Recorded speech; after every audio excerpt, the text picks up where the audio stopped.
এই যুগমায়া মহামায়ার মধ্য দিয়ে আমি জগৎবাসীকে শিক্ষা দেই, কিন্তু তারপরে যারা বুঝে না তারা সবাই তোমার মতো মূর্খ। এই জন্য গীতায় একটি শ্লোক আছে, অবজানন্তি মাম মুরা মানুষিন্তনমাশ্রিতম। আমি মনুষ্য রূপে যখন লীলা করি, যে আমাকে জানে না সে মুরা। মোরা মানে মূর্খ। অবজানন্তি, যে আমাকে জানে না, অবজানন্তি মাম মুরা।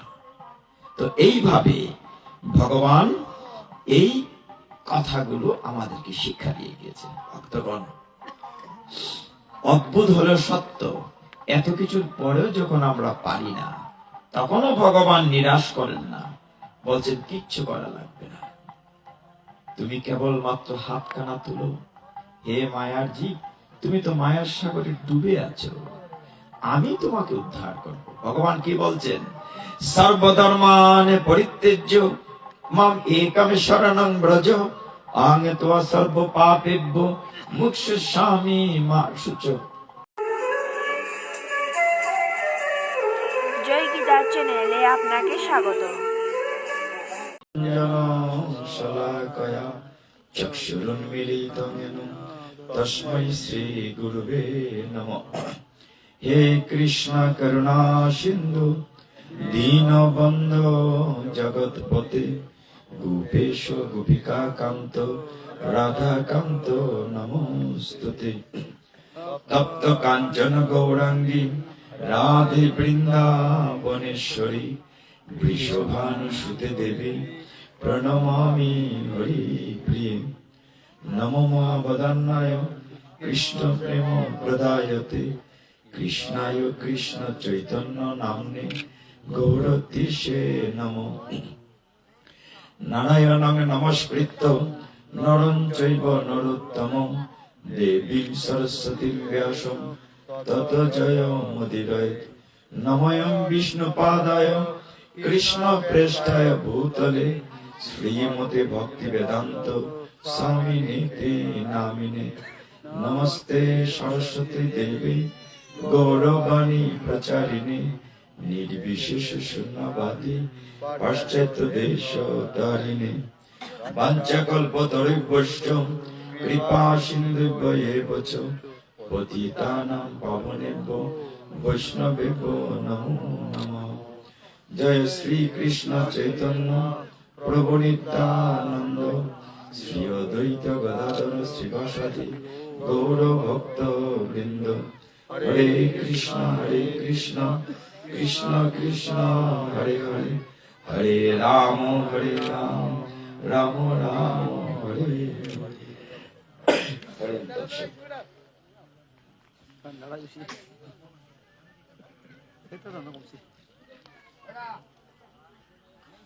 আমি আবারও সকলের কাছে ক্ষমা চেয়ে নিচ্ছি।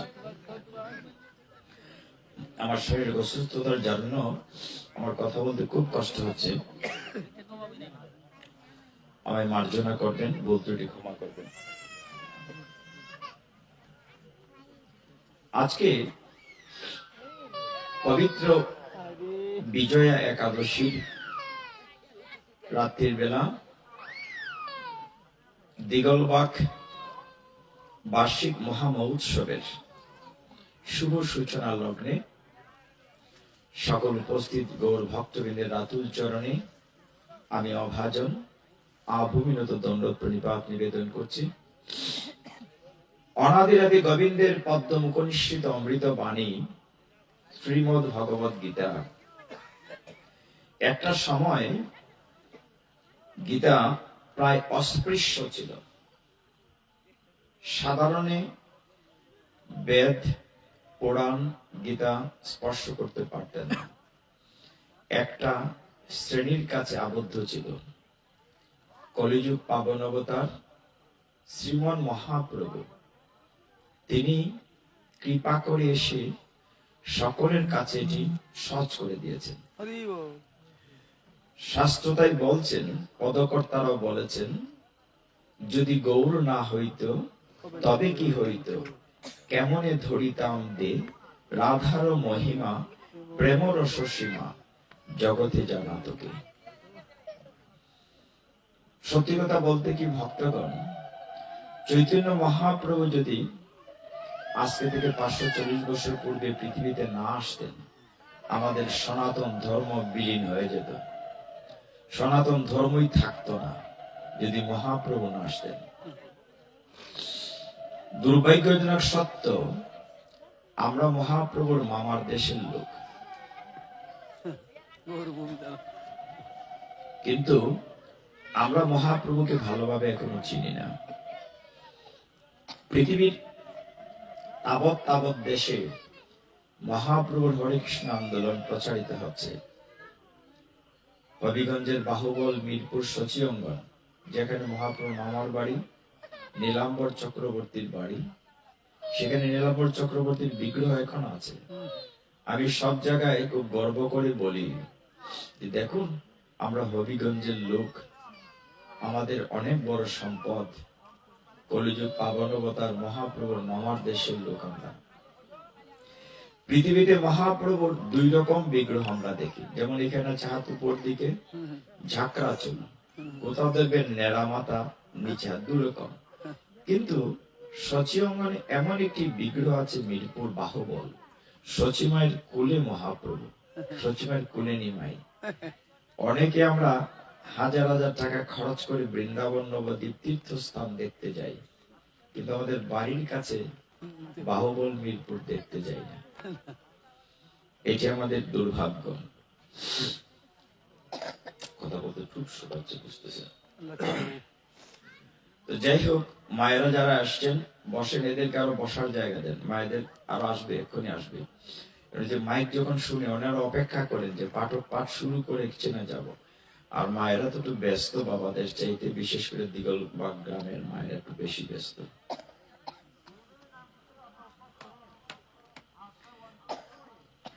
অনাদিরাদি গোবিন্দ শ্রীকৃষ্ণ গীতায় যে কথাগুলো বলেছেন, তার একটি শ্লোক যদি আমরা জীবনে পালন করতে পারতাম, একটি শ্লোক, তাহলে আমাদের জীবন দুর্বিষহ কষ্টযোগ্য হতো না। ভগবান তার প্রিয় শিষ্য সখা অর্জুনকে সামনে রেখে গীতায় 574 খানা শ্লোক বলেছেন। কিন্তু আমরা এতটাই ব্যস্ত, আমরা প্রত্যেকেই মনে করি যে আমি না হলে বোধহয় আমার সংসারটি চলবে না। কিন্তু আজকে আপনি চোখ মুজে দেখেন, কালকে সবই চলবে। কারো জন্যই পৃথিবীতে কোনো কিছু আটকে থাকে না। আমরা মনে করি আমি বোধহয় মূল নিয়ন্তা, কিন্তু ভগবান গীতায় শিক্ষা দিয়েছেন, অর্জুন তুমি নিয়ন্তা না, আমি নিয়ন্তা। অর্থাৎ সমস্ত বিশ্ব ব্রহ্মাণ্ডে যা কিছু হচ্ছে সবকিছু পরিচালনা করছেন অনাদিরাদি গোবিন্দ শ্রীকৃষ্ণ। এই গীতা গ্রন্থটিতে ভগবান যতটা শ্লোক বলেছেন, 574টি, আপনারা দেখেছেন কৃষ্ণ বলছেন কথা, কিন্তু গীতায় লেখা আছে শ্রী ভগবান উবাচ। তার মানে কথাগুলো বলছেন ভগবান। ভগবান কেন বলছেন? আমাদের মতো পতিত জীবকে সঠিক লাইনে নেওয়ার জন্য। অথচ দেখেন গীতা খুব কাছের না, বহু দূরের। কেমন? আজকে থেকে 5000-এর অধিক বছর পূর্বে কুরুক্ষেত্রের যুদ্ধক্ষেত্রে গীতা প্রকাশিত হয়েছিল। কিন্তু এখনো আমরা গীতা 5000 বছর পরেও পড়তে পারি নাই। আসলে কি পড়তে পারি? সবাই পারি না। যদি বুঝতাম যে 2-4 দিন আগে আসছে, 5000 অধিক বছর আগে, কিন্তু এখন আমরা পুরা গীতাটা কয়জনে পড়েছি এখানে? পড়তে পারি না। তার মানে আমরা কতটুকু পেছনে। তাহলে এখান থেকে উঠতে গেলে কি করতে হবে? গুরুদেবের কৃপা লাগবে। ওই যে বলছেন অজ্ঞান আধার দূর করে দাও। গীতাটি এমন ভাবে সন্নিবেশ করা হয়েছে, আপনারা সকলেই যারা গীতা পড়েন সবসময় কথাটি বলি, গীতার প্রথম শ্লোকটি বলেছেন একজন অন্ধ রাজা ধৃতরাষ্ট্র। আমি যখন গীতায় প্রবেশ করব, আমি বলতে আপনারা সকলের কথা বলছি, আপনার সামনে যদি একটা গ্রন্থ থাকে, একটা বই থাকে, সেটা যদি চায়না ভাষায়, জার্মানি ভাষায় লেখা থাকে। আপনি ভাষাটি না জানলে পড়তে পারবেন? আপনার চোখ আছে কিন্তু, কিন্তু দেখবেন কালো কালো দাগ, পড়া যাবে যাবে না। ঠিক গীতা গ্রন্থটি আমি যখন প্রবেশ করব, শুরু করেছেন অন্ধরাজা ধৃতরাষ্ট্র, তার মানে তিনি জন্মান্ধ, পুত্র স্নেহে অন্ধ। কিন্তু আপনি গীতা থেকে যখন বেরিয়ে যাবেন, 700 নম্বর শ্লোক বলেছেন সঞ্জয়, তিনি জ্ঞানী, বেদব্যাস গুরুদেব কর্তৃক দিব্য দৃষ্টি পেয়েছিলেন সঞ্জয়। তার মানে আপনি যখন গীতায় ঢুকলেন তখন অন্ধ রাজার মতো অন্ধ, কিন্তু গীতা পাঠ করে যখন শেষ করে বেরিয়ে গেলেন তখন আপনি সঞ্জয় জ্ঞানী। তার মানে কি, আমি আপনি সবাই অন্ধ রাজা, কারণ আমি যেটা পড়তে পারি না, বুঝতে পারি না। কি অদ্ভুত ভাবে দেখেন গীতাটি চয়ন করা হয়েছে। একটি মাত্র গ্রন্থ, যে গ্রন্থটিতে ভগবান কথা বলেছেন। আমাদের ভাগবত হয়তো ছিল সুখদেব গোস্বামী বলেছেন, সুত গোস্বামী বলেছেন, ভাগবতে অনেকের বক্তব্য আছে, নারদ বলেছেন, অনেকেই কথা বলেছেন।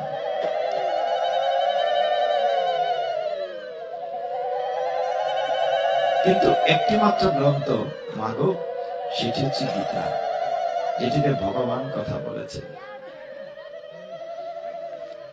এখানে ভগবান তার প্রিয় শিষ্য সখা অর্জুনকে সামনে রেখে মূলত আমাদেরকে বলেছেন, এই যে আমরা যারা আছি, জগতে বাস করি, এই দুর্লভ মনুষ্য জন্ম যারা পেয়েছি, এই জন্ম আরেকবার পাবো না, কখনো পাবো না, যদি জন্মটা কাজে না লাগাই। এই কথাগুলো কিন্তু আমরা বুঝি অল্পক্ষণের জন্য। একটু আগে প্রভু গান করছিলেন, তার আগে গুরু বন্দনা করছিলেন, তখন কিন্তু আমরা বুঝছিলাম যে মানব জন্মটি বড় দুর্লভ। আমরা সকলেই সকলে কিন্তু ভগবানের বাড়িতে ছিলাম, ভগবত ধামে। সেখান থেকে আমরা কর্মগুণে নিচে পড়ে গেছি, নিচে পড়ে বিভিন্ন জমিতে ঘুরছি, কখনো কৃমিকীট, কখনো বৃক্ষ, কখনো বিভিন্ন গরু, মহিষ, মৎস্য, পাখি, বিভিন্ন জন্ম ঘুরতে ঘুরতে আমরা আবার মনুষ্য জন্ম পেয়েছি। কিন্তু এই জন্মটা যদি কাজে লাগাতে না পারি, আমরা আবার নিচে পড়ে যাব, আবার ওই পুনরপি জন্ম, পুনরপি মরণ, পুনরপি জন্মে জঠরে শয়ন, এই জন্ম মৃত্যু চক্র থেকে বের হতে পারবো না। একটি মাত্র শ্লোক দিয়ে আমরা শুরু করি, জানি না রাধা গোবিন্দ কতটুকু বলাবেন, আমার শরীরটা বিচ্ছে করছে। যুদ্ধ যখন শুরু হয়েছে, তার পূর্ব মুহূর্তে অর্জুনকে বলছিলেন, কৃষ্ণ তুমি যুদ্ধ করো। কৃষ্ণ বলছিলেন অর্জুনকে, তুমি যুদ্ধ করো। কৃষ্ণ বারবার বলছেন, অর্জুন তুমি উঠো, যুদ্ধ করো। আর অর্জুন বলছিল, করবো না। কেন? অর্জুনের সামনে তার আপনজন ছিলেন, অর্জুনের সামনে তার পিতামহ বিশ্বদেব, তার অস্ত্রগুরু দ্রোণাচার্য, তার কুলগুরু কৃপাচার্য, তার শ্বশুর সম্বন্ধী আপনজনকে হত্যা করে রাজ্য সুখ চায় না অর্জুন। আপনিও তাই করতেন, আমিও তাই করতাম। আমি কি শ্বশুরকে মারতাম? নিশ্চয় না। অর্জুনকে কৃষ্ণ জিজ্ঞাসা করেছিলেন, এই তুমি কেন যুদ্ধ করবে না, কেন করবে না যুদ্ধ? অর্জুন বলছিলেন যে, দেখুন প্রভু, এই মাঠটিতে 96 মাইল এত বড় মাঠটিতে, কুরুক্ষেত্রে 39,25,620 জন, কতজন বলেছি? 39,25,620 জন মানুষ ছিল। বলছেন যে এখানে যারা আছে সকলে তো পুরুষ, যুদ্ধ করে সব পুরুষরা মারা যাবে, আর সব পুরুষরা মারা গেলে মহিলারা বিধবা হবে, আর মহিলারা বিধবা হলে বেবিচারিণী হবে, বেবিচারিণী হলে শঙ্কর সন্তান জন্ম হবে, আর শঙ্কর সন্তান হলে পিণ্ডদান হয় না, উত্তর পুরুষ উদ্ধার পাবে না, কুলের ক্ষয় হবে, কুলক্ষয় হবে। অর্জুনের কথাতে যুক্তি ছিল, কিন্তু ভগবান তো প্ল্যান করে রেখেছেন, মানে অধর্ম নাশ করে ধর্ম স্থাপন করবে। তিনি তো গীতায় স্পষ্ট বলেছেন, যখন যখন পার্থ ধর্মের হয়ে গ্লানি, অধর্মের অভ্যুত্থান, শ্রেয় মার্গে হানি, তখন তখন আমি হই অবতার। বলছেন আমি বিভিন্ন রূপে করিয়া বিস্তার, দুষ্টের দমন, শিষ্টের পালন, ধর্ম সংস্থাপন তথা ধর্ম সংস্থাপন করিবার তরে ভগবান বলছেন আমি যুগে যুগে অবতীর্ণ হই বারবার। এই যে তিনি ধর্ম সংস্থাপন করার জন্য, দুষ্টের দমন, শিষ্টের পালন, ধর্ম সংস্থাপন, তিনটি কাজের জন্য পৃথিবীতে আসেন। কিন্তু অর্জুনের মতো সব্যসাচী বুঝে নাই। ভগবান অর্জুনকে লাইনে আনতে 574টা শ্লোক খরচ করেছেন। আপনি আমি 2-1টা শ্লোক বলে কতক্ষণ আসবো? এটা চিন্তা করলে কিন্তু অনেক, কিন্তু চেষ্টা তো করতে হবে। এই যে আজকে পবিত্র একাদশীর দিন, ভগবান বলছেন আজকের রাত্রিটিকে বলা হয় হরিবাসর, এবং নিয়ম হলো আজকের রাত্রিটি জাগরণ করা। একাদশী মাহাত্ম্য যখন পড়ালোচনা করবো তখন বুঝতে পারবেন কি গুরুত্বপূর্ণ আজকের রাত্রি। আজকের পাঠে যারা ঘরে বসে আছেন তাদের জীবন ব্যর্থ। আজকের পাঠে দিগলবাগের গ্রামবাসী যারা এখনো ঘরে বসে আছেন তাদের মানব জীবন ব্যর্থ। কেন? আজকে শুধু অধিবাসের শুভ সূচনা উৎসবের না, আজকে একটি একাদশী রাত্রি, যাকে আমরা বলি হরিবাসর। আজকে যতটা ভগবানের সাথে থাকবেন, যতটা ভগবানের কথা শুনবেন, যতটা ভক্ত সঙ্গ করবেন, আপনাদের লিখিত থাকবে। ওই যে আপনি উৎসব মঞ্চ সাজিয়েছেন, ওইখানে নিয়ে যান, আপনার যা যা লাগে সব নিয়ে যান। তো ওইখানে একটা ধ্বজ, দুর্গা পূজায় দেখছি বিভিন্ন পূজাতেও ধ্বজ মানে কি? পতাকা। পতাকা পতাকা টানানো হয় না? জগন্নাথের পুরীতে যারা গিয়েছেন, আমি জানি না কারা গিয়েছেন, জগন্নাথের পুরীতে প্রতিদিন ধ্বজ বদলানো হয়। বদলানো হয় না? সিঁড়ি আছে, মইয়া আছে, কিছু নাই, এত বিশাল। ওই জগন্নাথের পুরী মন্দিরের উপরে উঠে কাঁধে করে নিয়ে পতাকা বদলানো হয়। আমাদের সনাতন শাস্ত্রে অনেক কঠিন কঠিন কথা আছে, একটু সহজ কথা বলে গীতায় আলোচনা করি। একটি শ্লোক আগে বলি যে অর্জুন যখন যুদ্ধ করছিল না, ভগবান বলছিলেন তুমি আমার কথা শুনো। বলছিলেন শুনি না, তোমার কথা শুনি না। তুমি মানে অর্জুনের ভিতরে একটা অহংকার ছিল, আমি রাজার ছেলে আর তুমি হচ্ছ আমার গাড়ির ড্রাইভার। ভাবটা এরকম না, তুমি আমার গাড়ির ড্রাইভার। কিন্তু ভগবান কিরকম গাড়ির ড্রাইভার? ভক্তকে সঠিক পথে পরিচালনার গাড়ির ড্রাইভার। আমরা তো সঠিক পথ হারাই ফেলছি, এখন ভগবান সঠিক পথে নিয়ে যাচ্ছিলেন। অর্জুনের ভিতরে অহংকার থেকে বলো না আমি তোমার কথা শুনি না, আমি যুদ্ধ করবো, ফিরে চলো।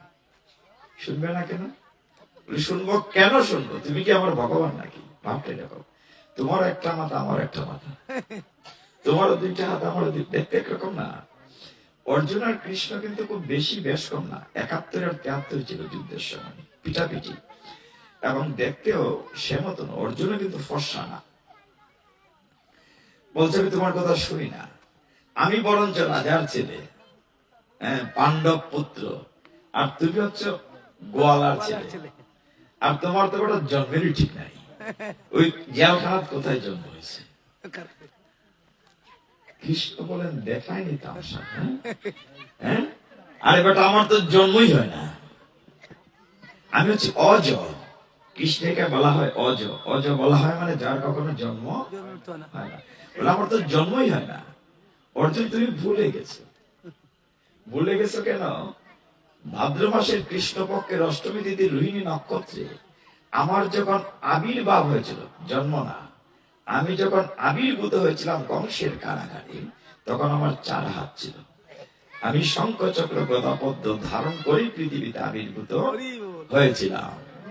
আমি শঙ্খ চক্র গদা পদ্ম হাতে নিয়ে পৃথিবীতে আবির্ভূত দেবকী ভয় পেয়েছিল।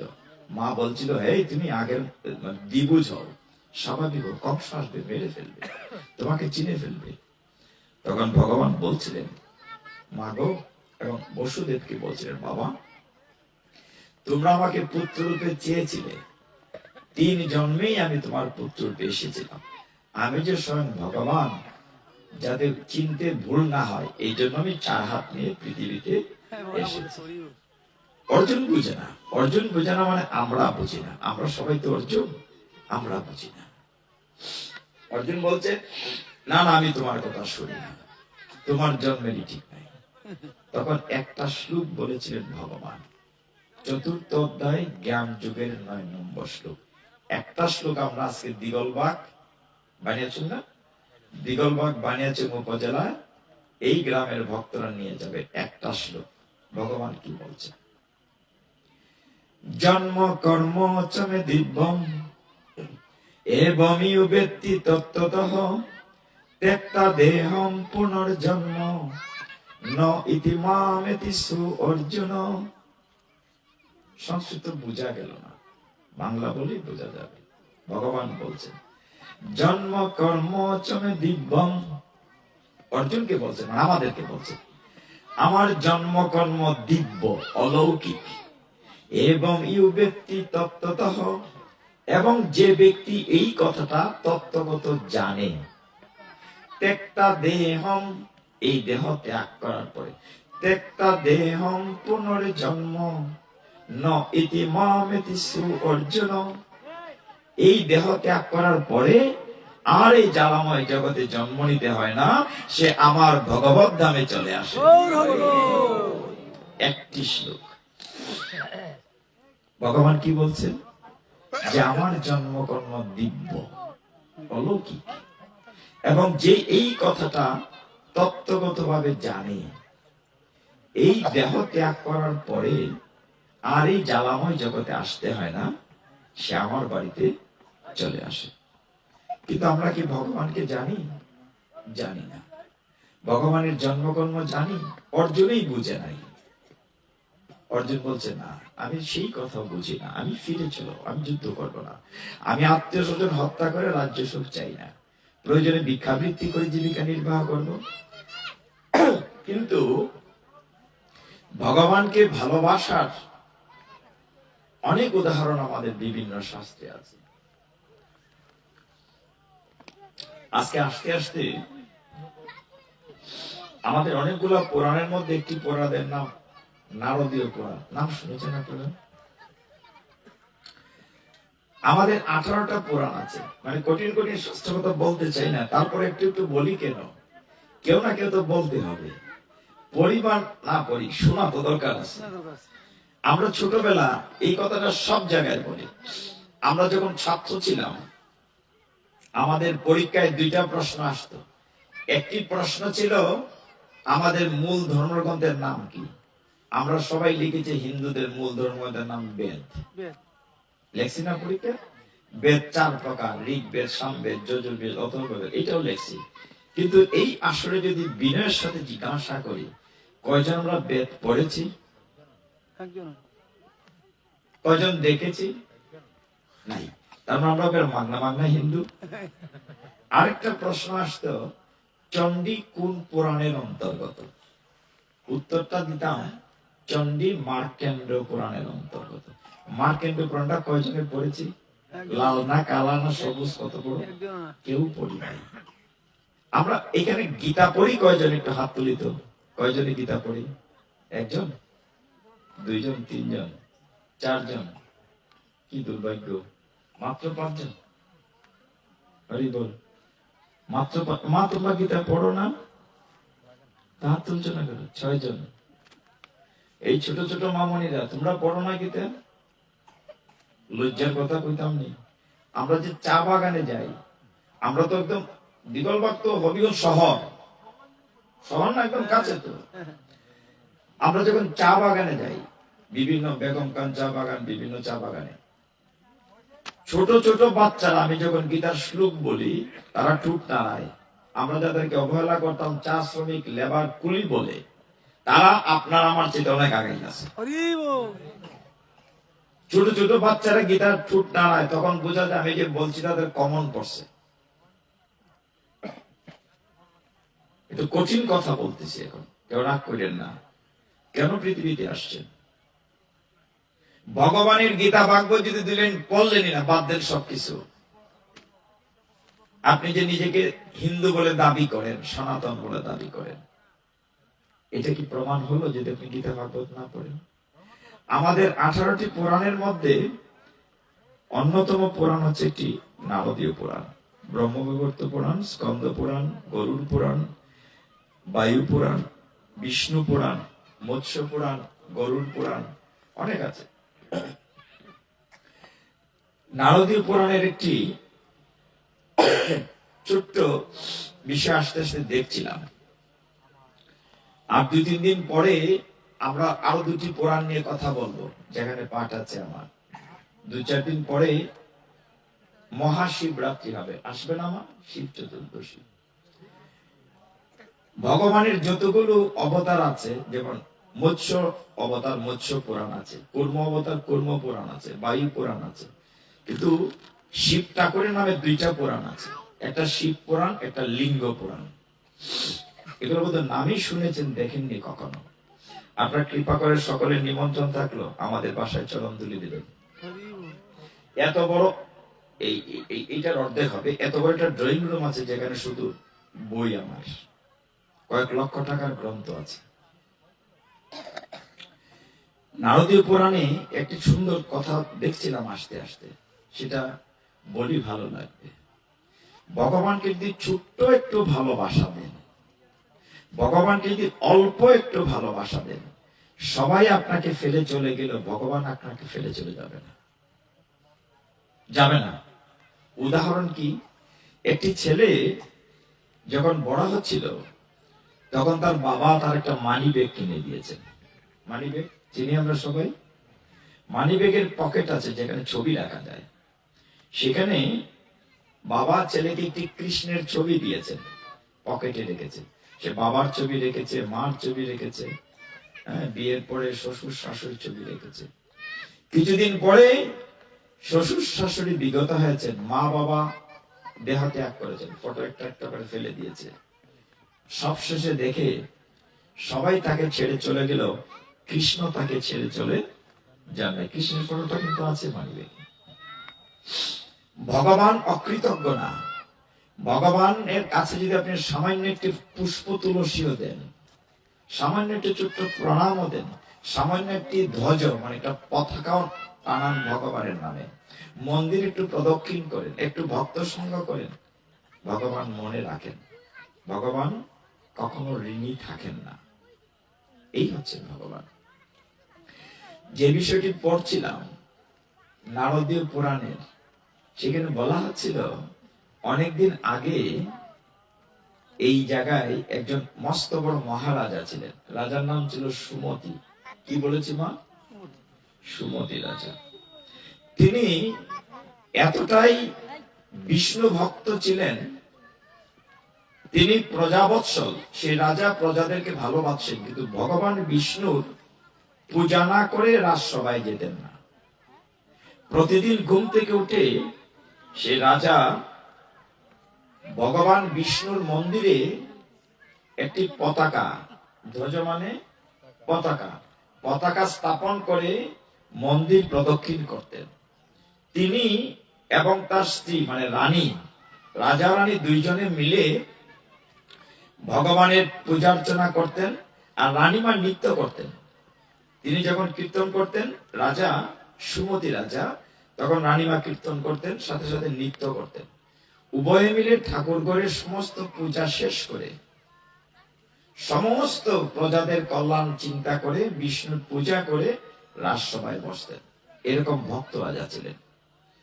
একদিন হলো কি, রাজা সুমতি বসে আছেন রাজসভায়। এমন সময় এক মুনি আসলেন, মৃগণ্ড মুনি, খুব পাওয়ারফুল মুনি আসলেন। মুনিকে দেখে রাজা চেয়ার থেকে উঠে দাঁড়ালেন, বিষ্ণু ভক্ত। তো সেই রাজা চেয়ার থেকে উঠে দাঁড়িয়ে মুনিকে আসতে দিলেন। মুনি বসলেন আসলে। আসনে বসে রাজা তার পাদ প্রক্ষালন করালেন, শ্রদ্ধা করলেন, চরণ ধুয়ে জল গ্রহণ করলেন, পাদোদক মাথায় নিলেন, খুব খাতির যত্ন করলেন। তো মুনি ওই দিন দেখলেন যে রাজাকে সবাই ভালোবাসে। কেন? রাজা হচ্ছেন বিষ্ণু ভক্ত। রাজা কিসের ভক্ত? বিষ্ণু ভক্ত। পরের দিন মুনি থেকে গেলেন রাজবাড়িতে। তিনি আবার দেখলেন পরের দিন সকালবেলা রাজা রানী ভোরবেলা উঠেছেন। ভক্তগণ, আমাদের সনাতন শাস্ত্র এতটাই সাইন্টিফিক, আপনারা অনেকেই জানেন না। শাস্ত্র বলছে আমাদের সবাইকে ব্রহ্ম মুহূর্তে ঘুম থেকে উঠতে হয়। আমরা কি উঠি সবাই? কিন্তু আমরা যারা মন্দিরে থাকি মনে করেন কেন আমাদের উঠতে হবে? না, সবাইকে। আপনি ভোরবেলা উঠে স্নান করে দেখেন আপনার দিনটা বড় থাকে, কাজটা করতে ভালো লাগে, শরীরটা ঝরঝরা থাকে। আমরা তো যত রাত্রি ঘুমাই উঠি কিন্তু 3:30টায়, কারণ 4টার ভিতরে স্নান টান শেষ করতে হবে। 4:15টায় শিব ঠাকুর জাগানো, 4:30টায় মঙ্গল আরতি। সেই রাজা সুমতি মণি দেখলেন পরের দিনও রাজা উঠে সন্ধানিক করছেন, ঠাকুর গড় পরিষ্কার করেছেন, নিজের হাতে বিষ্ণুর সেবা করছেন, নিজের ধ্বজ মানে পতাকা স্থাপন করে স্বামী স্ত্রী রাজা রানী প্রদক্ষিণ করছেন আর নৃত্য করছেন, আনন্দ করছেন। এটা দেখে মুনি জিজ্ঞাসা করলেন, হে রাজন, তুমি এটা কি করছো? রানীও দেখছি নাচছে, ঘটনাটা কি? বলে, শুনবেন মুনি, আমাদের পূর্বের জন্মের একটি কথা আছে। কথাটি কি? এই যে মানুষ যখন কোনো না কোনো ভাবে ভগবানের সাথে যুক্ত থাকে, কিঞ্চিত যুক্ত থাকলেও ভগবান তার সমস্ত পাপ দূর করে দেন। তখন রাজা তার পূর্বের কাহিনী, সুমতি রাজা তার পূর্বের কাহিনী মণিকে বলছেন যে পূর্ব জন্মে একটি ছেলে ছিল, মানে নিজের কথা বলছেন। একটি ছেলে ছিল মা বাবার খুব আদরের, কিন্তু ছেলেটি এতটাই নষ্ট হয়ে গিয়েছে, মার কথা বাবার কথা শুনতো না। দুঃখজনক সত্য, একটা বয়সে সন্তান তার পিতা মাতাকে শত্রু মনে করে। সঠিক পথের কথা বললে মনে করে মা বাবা আমার প্রতিপক্ষ। সেই ছেলেটি মা বাবার কথা শুনতো না, ভালো কথা শুনতো না, খারাপ সঙ্গে মিশে ছেলেটি নেশা করত, বিভিন্ন জায়গায় চুরি ডাকাতি করত। এক পর্যায়ে বলছেন রাজা যে এই ছেলেটি যখন এতটাই বেপরোয়া হয়ে গেল, মার কথা বাবার কথা শুনে না, তখন তারা তাকে ত্যায্য করে দিলেন, ছেলেটিকে ঘর থেকে বের করে দিলেন। এখন দেখা যায় ছেলেটি বনে বনে ঘুরছে, কেউ খাবার দিচ্ছে না। তখন মনে হয়, হায়রে, আমি তোদের মা বাবার কাছে ভালোই ছিলাম, অন্তত খাওয়া দাওয়া পেতাম।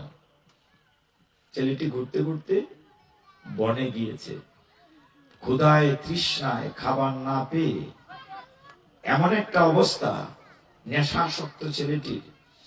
ঘুরতে ঘুরতে যখন কোথাও খাবার পাচ্ছে না, তখন একটি পুরাণে বলছে, নারদীয় পুরাণে, একটি হরিণ শাবক মেরে কাঁচা মাংস খেয়েছে, মানে বাঁচার তাগিদে।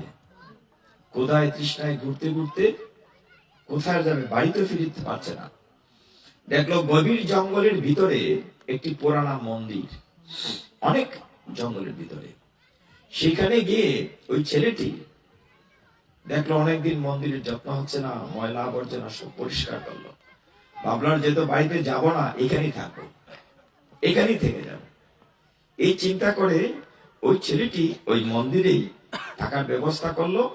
আর যেহেতু নেশাগ্রস্ত ছিল, খুঁজতে খুঁজতে বিভিন্ন গাছগাছালি বনে খুঁজতে খুঁজতে কিছু কিছু নেশাদ্রব্য আছে কিনা, যেমন ভাঙের পাতা আছে, ধুতরা পাতা আছে, খুঁজতে খুঁজতে দেখলো যে এইগুলা পান করলে তার নেশা দূর হয়। পশু হত্যা করে জীবন চালাচ্ছে। এইভাবে ছেলেটি যখন দীর্ঘদিন ছিল ওই মন্দিরে, একদিন দেখলো এরকম শুকনা একটা মহিলা ওই বনে এসেছে, জিজ্ঞাসা করলো তুমি কে? বলে আমি কুকিলিনী, নামটা এরকম লেখা আছে, আর ছেলেটির নাম ছিল মালি। মালি জিজ্ঞাসা করেছে, কুকিলিনী তুমি কোত্থেকে এসছো? যে আমিও অপরাধী, ঘর থেকে তেজ্য এসছি, আমি বিবাহিত রমণী, কিন্তু আমি বড় অসন্তুষ্ট ছিলাম, স্বামী এত কিছু দেওয়ার পরে তারপর খুশি ছিলাম না, কোনো না কোনো কারণে আমার দ্বারা স্বামীর মৃত্যু হয়েছে, আমি গৃহ ত্যাগ করে বনে চলে এসেছি, না খেতে পেয়ে আমি শুকিয়ে গেছি, তো ঠিক আছে তুমিও থাকো। একটা সময় তারা দুইজনেই ওই মন্দিরে থেকেছেন, থাকতে থাকতে একটা সময় তাদের সম্পর্ক হয়েছে, বিবাহ করেছেন। কিন্তু ওই মন্দিরের যতই নেশাগ্রস্ত করেন, কিন্তু ওই মন্দিরের পূজা অর্চনা ঠিকই দিতেন, পুরানো মন্দির। তো মালি এবং কুকিলিনী কি করেছেন, একদিন নেশাগ্রস্ত হয়ে ওইখানে মন্দিরে একটা পতাকা কোথায় পাবে, তাদের যে ছিন্ন বস্ত্র, পুরানা কাপড়, শাস্ত্র বলছে পুরাণে যে নিজের কাপড়ের টুকরা অংশ এটা গাছের ডালে বেঁধে সেটা গেড়ে রেখে দুইজনে নেশাগ্রস্ত বেহুশের মধ্যে নৃত্য করতে শুরু করছে। নৃত্য করতে করতে এক সময় উভয়ের দেহ ত্যাগ হয়েছে। যখন তারা মারা গিয়েছেন, তাদের দেহ দুটিকে যমদূতেরা নিয়ে গিয়েছে জমালয়ে। যমরাজার বাড়ির নাম কি? জমালয় বলে, একটা সুন্দর নাম আছে, সংযমনী পুরী। যমরাজের বাড়ির নাম হচ্ছে সংযমনী পুরী। সেখানে যাওয়ার পরে বিচারে বসছে, তাদের সূক্ষ্ম দেহকে তৈরি করে। চিত্রগুপ্ত বলছে যে এই দুইটা লোক সারা জীবন পাপ করেছে, নেশা করেছে, চুরি করেছে, ডাকাতি করেছে, স্বামী হত্যা করেছে, তাদেরকে একেবারে কঠিন নরকে দিতে হবে। তখন চিত্রগুপ্ত বলেন তাদের অবস্থা, যমরাজ বলেন দেখো ভালো কিছু আছে কিনা, একটু ভালো কিছু আছে কিনা। বলছেন হ্যাঁ একটা ভালো পাওয়া গেছে। বলে কি? তারা যে জঙ্গলে যে মন্দিরে থাকতেন, সেই মন্দিরে একদিন ভগবান বিষ্ণুর দেশে পতাকা উড়িয়ে ধ্বজ দিয়ে তারা নৃত্য করেছিলেন, অতএব তার সমস্ত পাপ মাফ করে দাও। অন্তত একদিন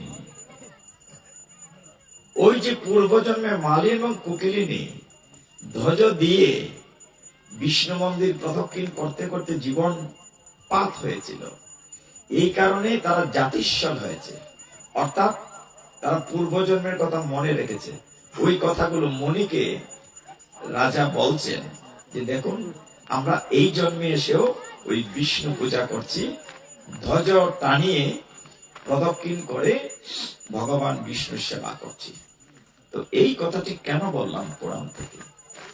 সারা বছর হয়তো করছেন না, কিন্তু উৎসব উপলক্ষে আপনারা যারা এসছেন সকলের কাছে আমি ঋণী, কিন্তু যারা আসেননি তাদের জন্য কথাগুলো বলছিলাম। এই জীবনটা যেমন তেমন, এই দিনটি জীবনে দুইবার আসবে না। আগামী বছর আসলে সেটা কত সাল হবে? 27 সাল হয়ে যাবে, আগামী 1433 বঙ্গাব্দ হয়ে যাবে, কিন্তু এই বছরের এই দিনটার জীবনে দুইবার আসবে না। এই যে আমরা এখানে বসেছি, এখান থেকে উঠতে পারবো তার নিশ্চয় আমরা কেউ দিতে পারি না। আমি মন্দির থেকে বেরোনোর সময় আমার পরিবার বারবার বলছিল তোমার শরীর অসুস্থ, তুমি কথা বলতে পারছো না, তুমি যাবে কি করে? ভক্ত সঙ্গ পেলে আমি সুস্থ হয়ে যাবো, আমি ভক্তদের চরণ ধরে পেলে আমি সুস্থ হয়ে যাবো। কারণ ঘরে বসে থাকলেও তো সময়টা যাইতো কিনা বলেন? মাগো এই যে তোমরা ঘর থেকে এখানে এসেছো, যদি আজকে এখানে পাঠ না হতো, ঘরে বসে থাকলে তো সময়টা যাইতো কিনা?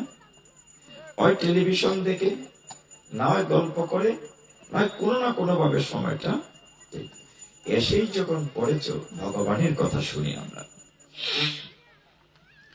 ভগবান গীতায় বলেছেন নবম অধ্যায়ে খুব সুন্দর করে বলেছেন, হে ভক্তগণ তুমি সব চিন্তা বাদ দিয়ে আমার চিন্তা করো। অর্জুনকে বলছেন, মানে আমাদেরকে বলছেন। ভগবান কি বলছেন? অনন্য চিন্তায়াম তমাম, নবম অধ্যায় 22 নম্বর শ্লোক। অনন্য চিন্তয়ন্তমম যে জনা পর্যয় উপাসতে তেষামে নিত্য অভিযুক্তানাম যুগক্ষেমং বহামিহম। হে অর্জুন, যে অনন্য চিত্তে সব চিন্তা বাদ দিয়ে আমার ভোজনা করে, আমি তার যুগ এবং ক্ষেম দুটি বহন করি। অর্থ কি? ভগবান বলছেন, তোমার যা আছে, যা সম্পদ, আমি সেটি পাহারা দেই। আর যা তোমার নাই, অথচ তুমি চাও, আমি সেটা নিজে কাঁধে করে বহন করে আনি দেই। ভগবান বলছেন, আমি ভক্তের বোঝা বহন করি। মা গো, তোমরা বসো না, লক্ষ্মী বসো, দাঁড়িয়ে আছো কেন? ছোট মানারা বসো, এদিকে জায়গা আছে, ওইখানে জায়গা আছে, বসো। বিশেষ করে নতুন প্রজন্মকে আমাদের জানাতে হবে, বয়োজ্যেষ্ঠ মুরব্বীদের আশীর্বাদ মাথায় নিয়ে। এই গীতা গ্রন্থটি এক সময় ছাপাখানায় ছাপা হতো না, দেখে দেখে লেখা হতো। আপনি শুনেছেন কথাটি, আজকে আরেকবার বলি। দিগলবাগের ভক্তগণ আমার খুব প্রিয়।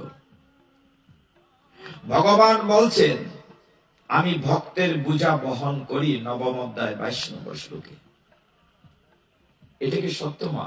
ভগবান ভক্তের বোঝা বহন করেন? এই কথাটি শাস্ত্রে লেখা আছে, বিভিন্ন কাহিনী আছে। এক সময় আমাদের সনাতন শাস্ত্র যেমন সাবৃষ্টি অফিসে নকল নবিশ দলিল দেখে দেখে লিখত, কপি করত, ঠিক গীতাও এইভাবে কপি করা হতো। একজন দরিদ্র ব্রাহ্মণ ছিলেন, নাম ছিল অর্জুন মিশ্র। কি নাম বলেছি মা? কি নাম বলেছি? ঘুম আসছে না? পাঠের আসরে ঘুম আসে, কারণ কলির দুইটা মেয়ে পাঠের আসরে ঢুকে, ওই যে জিমানি আর ঘুমানি ঢুকবে, তাহলে তো ঘুমের গল্প আবার শোনাইতে হয়। প্রত্যেকদিন পাঠে ঘুমের গল্প শোনায়। চাতলপাড় চিনেন? চাতলপাড়, প্রভু চাতলপাড় চিনেন? মেঘনা নদীর তীরে, ওইখানে পাঠে গিয়েছে। ওই যে কোনা থেকে, এরকম না, কয়েক হাজার মানুষ, 8-10 হাজার। তো কোনা থেকে মাতাজিরা, অনেক রাত হয়ে গেছে, রাত্রে 10:30 বেজে গেছে বা 11টা বেজে গেছে। এখন এক মাতাজির ঘুম চলে আসছে, বাড়ি চলে যাবে, রাত হয়েছে, বাড়ি যাবে কি করে? তো কোনা থেকে আরেক মাকে ডাকছে, একা যাবে না তো, আর আমার দিকে তাকাচ্ছে, আমি দেখি কিনা। ওই কোনা থেকে বলছে, হেই হেই কমলার মা, হেই কমলার মা। তো আমার দিকে চাইতেছে, হেই কমলার মা। আমি কিন্তু দেখে লেছি, দেখে, অগমাতাজি তুমি যাওয়া আপত্তি নাই, কমলার মারে তুইয়া যাইও। আর কমলার মারে না তুইয়া গেলে পাঠ তো শেষ করুন লাগবে না। এখন কথা হয়েছে, ঘুম তো ধরবই।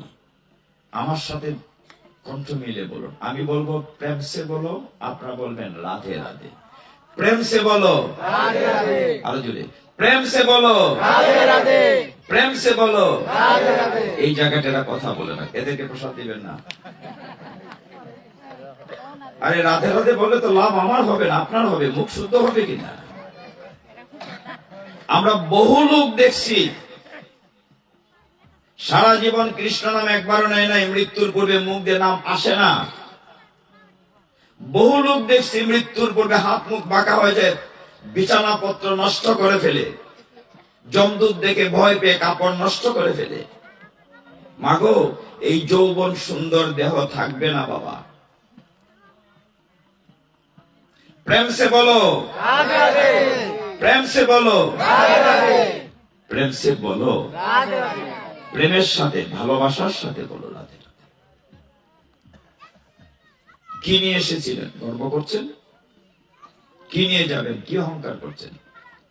এই পৃথিবীতে আপনি আমি কিছু করেছি কিনা? আপনার আমার কোনো ক্ষমতা আছে? এখানে বসে চুকতে পারবো? এই কথা বলছি, পরের কথা বলতে পারবো নিশ্চয়তা আছে? নাই। আরেকটি কথা সব জায়গায় বলি, অহংকার করার যে কিচ্ছু নাই আমাদের। যখন আপনি আমি পৃথিবীতে জন্ম নিয়েছি, আমি কি নিজে নিজে জন্ম নিতে পেরেছি? আপনি নিজে জন্ম নিতে পেরেছেন? জন্ম দিয়েছে অন্যজন, আপনার পিতা মাতা। আপনি আমি যতটুকু পড়াশোনা করেছি, আপনি কি নিজে নিজে জ্ঞানী হতে পেরেছেন? জ্ঞান দিয়েছেন অন্যজন, শিক্ষক। আপনি কি নিজে নিজে অর্থবিত্ত উপার্জন করেছেন, চাকরি দিয়েছে অন্যজন, ব্যবসা দিয়েছে অন্যজন। আপনার কিসের অহংকার করার আছে? যেদিন আপনি মারা যাবেন, আপনি যত বড় নেতা হন, যত বড় অহংকারী হন, যেদিন দেহ ত্যাগ করবেন, সেদিন আপনি নিজে হেঁটে শ্মশানে যেতে পারবেন না, কাঁধে করে নিয়ে যাবে অন্যজন। আপনার অহংকার করার কি আছে? অহংকার করার কিছু আছে আপনার? আপনি হেঁটে যেতে পারবেন শ্মশানে? তখনকার সময় অর্জুন মিশ্র নামে একজন লোক ছিলেন, দরিদ্র ব্রাহ্মণ। তিনি গীতা দেখে দেখে লিখেন, কপি করেন, ভিক্ষা করে সংসার চলে। তিনি যখন এই শ্লোকটি লিখছিলেন, এখানে ভগবান বলেছেন, বহামি অহম, আমি ভক্তের বোঝা বহন করি। অর্জুন মিশ্র চিন্তা করলেন, কথাটি বোধহয় ভুল হয়েছে, ছাপার ভুল। কারণ ভগবান কি করে বহন করে? হওয়া উচিত ছিল দদামি মহম, দান করি।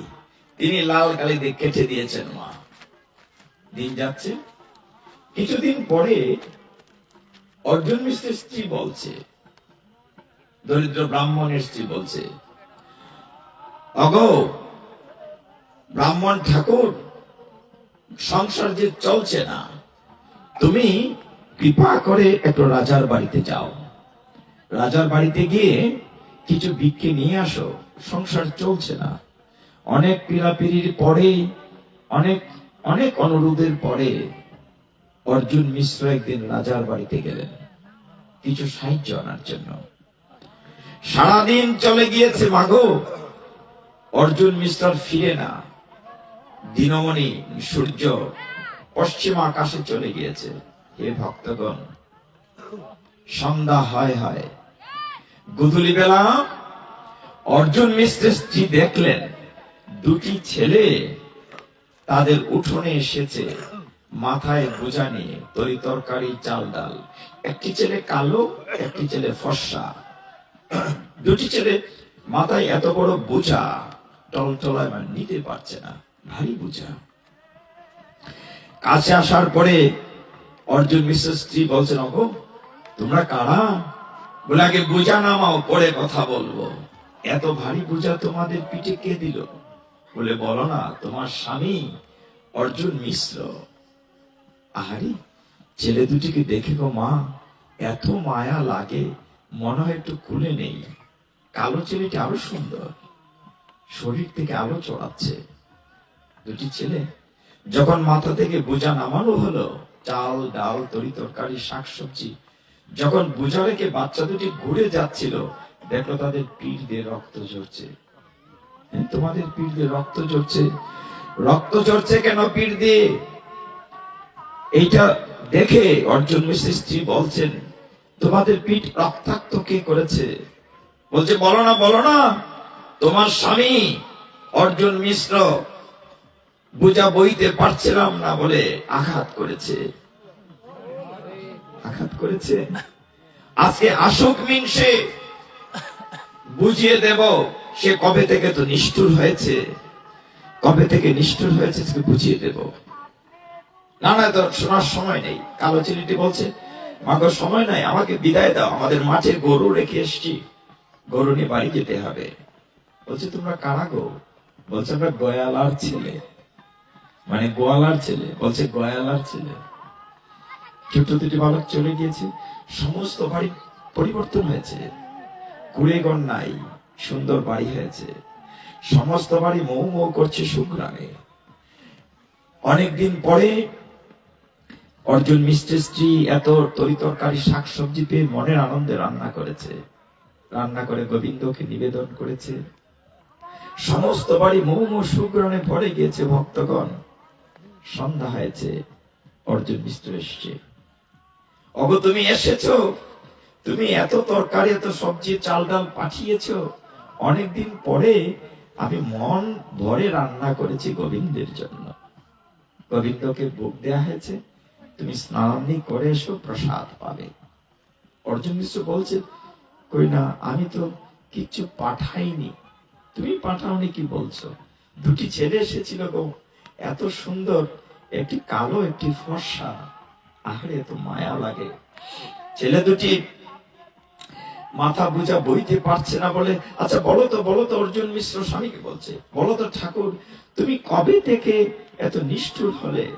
এত সুন্দর দুটি বালক, তুমি তাদেরকে রক্তাক্ত করেছো, পিঠ কেটে দিয়েছো।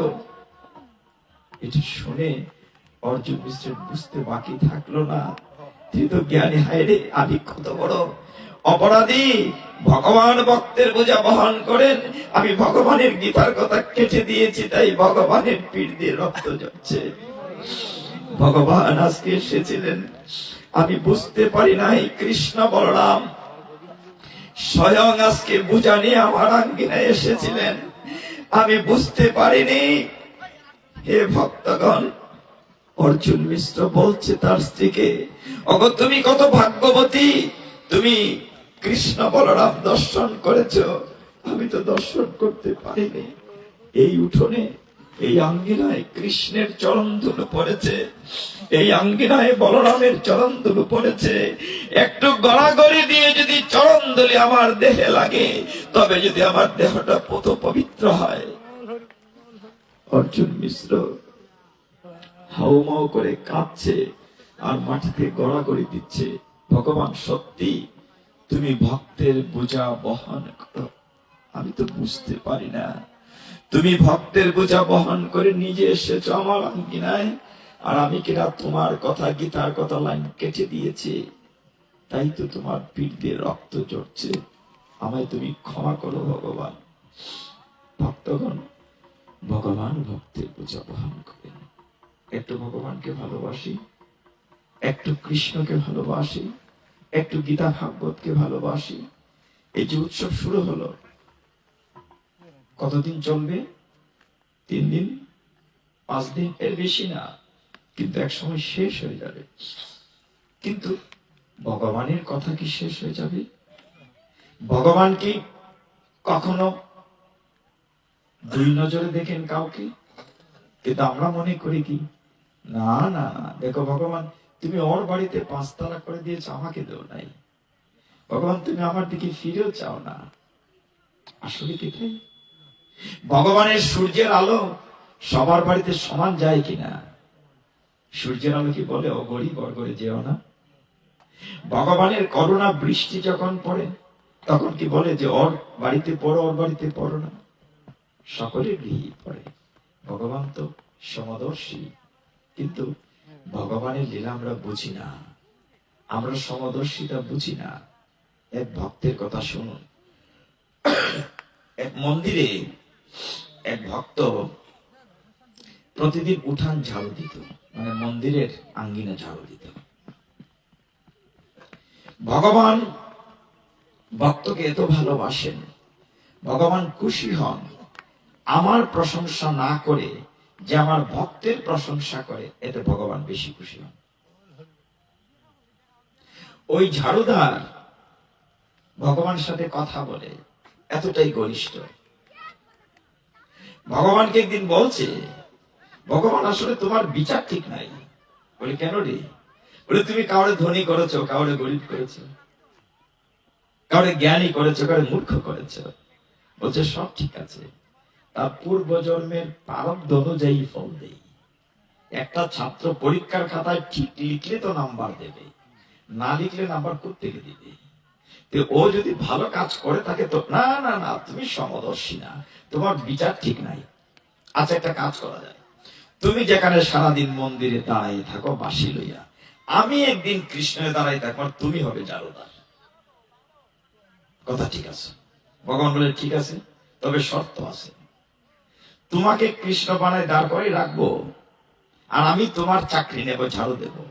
তুমি যা দেখবে তোমার চোখের সামনে, চুপচাপ দেখবে, কিন্তু মুখে কোনো কথা বলতে পারবে না। ঝাড়ুদার বলো ঠিক আছে, আমি তাই করব। পরের দিন যেই কথা সেই কাজ, কৃষ্ণ হলেন ঝাড়ুদার, আর ওই ঝাড়ুদার কৃষ্ণ সেজে দাঁড়িয়ে আছে মন্দিরে। শুনেন ভগবানের বিচার। আমাদের জ্ঞান কত ছোট, আমরা বুঝতে পারি না বলে আমাদের জ্ঞানের সীমিততা কি। ও দাঁড়িয়ে আছে। এমন সময় মন্দিরে দেখলো যে এক ভক্ত, গরিব, অর্থবিত্ত নাই, সে কৃষ্ণের সামনে লম্বা হয়ে প্রণাম করে বলছে, প্রভু গো, আমি একজন কন্যাদায়গ্রস্ত পিতা, আমার মেয়ের বিয়ে ঠিক হয়েছে, কিন্তু বিয়ে যে দেব আমার টাকা নাই। ভগবান, তুমি যদি কিছু টাকা দিতে তাহলে মেয়েটাকে বিয়ে দিতে পারতাম। ভগবান তো অন্তর্যামী। ওই লোকটি ঝাড়ুদার দাঁড়ায় দাঁড়ায় দেখতেছে লীলা কি হচ্ছে, কিন্তু বলছে না কিছু। কৃষ্ণ বলছে তুমি কথা বলবে না, যে দাঁড়ায় শুধু দেখবে। ও প্রণাম করে কাঁদছে, ভগবান কিছু টাকা দাও, মেয়েটার বিয়ে দিতে হবে। কিছুক্ষণ পরে একজন ধনাঢ্য ব্যক্তি, অনেক বড় নেতা, ব্যাংক থেকে অনেক টাকা উঠাইয়া গাড়িতে করে এসে মন্দিরে এসছেন প্রণাম করতে। ব্যাগটা রেখে টেলিফোন এসছে, তাড়াহুড়ো করে চলে গিয়েছেন। যে দরিদ্র লোকটি ভগবানের কাছে প্রণাম করে বলছিল, আমি কন্যাদায়গ্রস্ত পিতা, ভগবান তুমি যদি কিছু টাকা দিতে মেয়েটার বিয়ে দিতে পারতাম। সে প্রণাম করে উঠে দেখে তার সামনে একটা ব্যাগ, খুলে দেখে অনেক টাকা। সর্বনাশ, ভগবান তুমি বলার সাথে সাথে দিয়ে দিয়েছ, আহা তুমি করুণা সিন্ধু, করুণার সাগর। সে টাকা নিয়ে বাড়ি চলে গেছে। ওই লোকটাকে তো দাঁড়ায় দেখতেছে কি হচ্ছে। কিছুক্ষণ পরে আরেকজন লোক এসছে, ভগবানকে প্রণাম করছে। পরের দিন সে বিমানে বিদেশ যাবে চাকরি করতে, সে প্রণাম করেছে। ওই সময় ওই যে ধনাঢ্য ব্যক্তি যে ব্যাগ রেখেছিল, সে মিটিং এ গিয়ে দেখলো ব্যাগ আনে নাই। সর্বনাশ, কোথায় ফেললাম।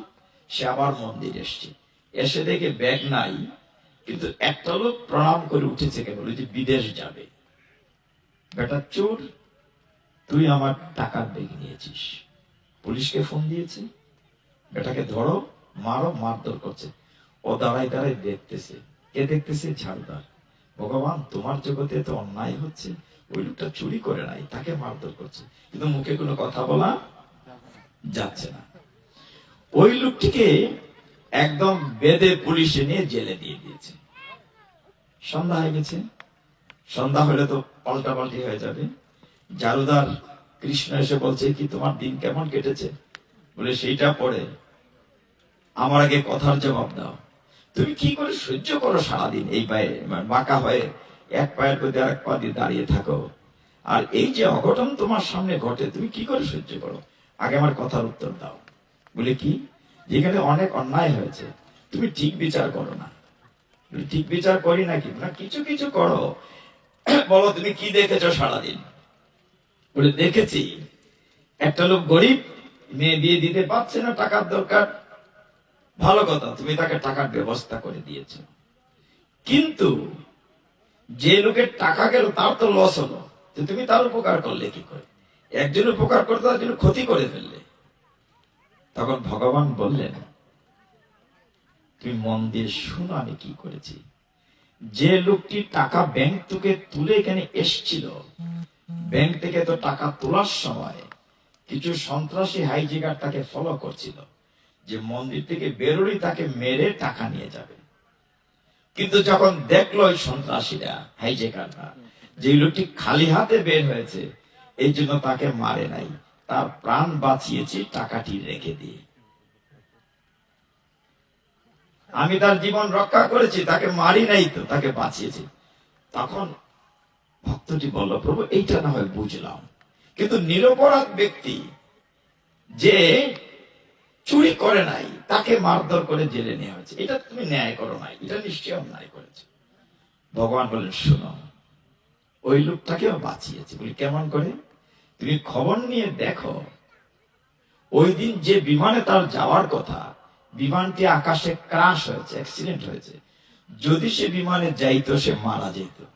এই জন্য তাকে আমি জোর করে পরিকল্পনা করে তাদের জেলখানায় ঢুকাই রাখছি, তাকে মারি নাই, তাকে বাঁচিয়েছি। এই হচ্ছেন ভগবান। আমরা আপাত দৃষ্টিতে মনে করি যে ভগবান বোধহয় সমদর্শী না, কাউকে দিচ্ছেন কাউকে দিচ্ছেন না। সবার প্রতি ভগবান সমদর্শী। এখন আমি কতটুকু ভগবানকে ভালোবাসি, আমরা শুধু বললাম ভগবান তুমি আমাকে দিচ্ছ না, আমি ভগবানকে কতটুকু দিচ্ছি। ভগবান আপনাকে আমাকে চমৎকার সুন্দর একটি মানুষ জন্ম দিয়েছেন। একটু ভাবি না, আমার একটি হাত তো নাও থাকতে পারত, একটা চোখ নাও থাকতে পারত, ঠিক না?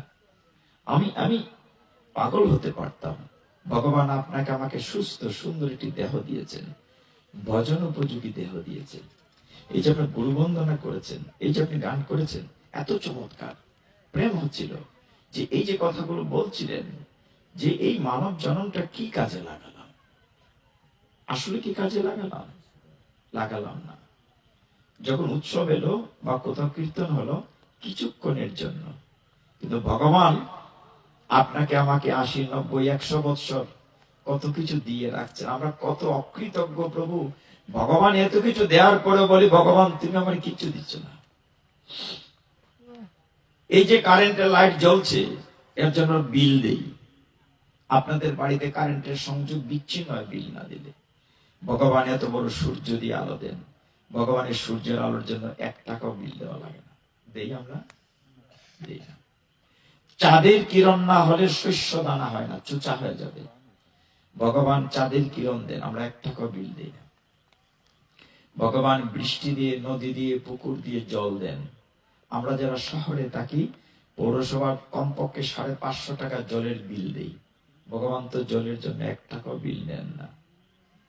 কিছুদিন পূর্বে 20 সালে দেখেছেন করোনায় হাজার হাজার লক্ষ লোক মারা গিয়েছে।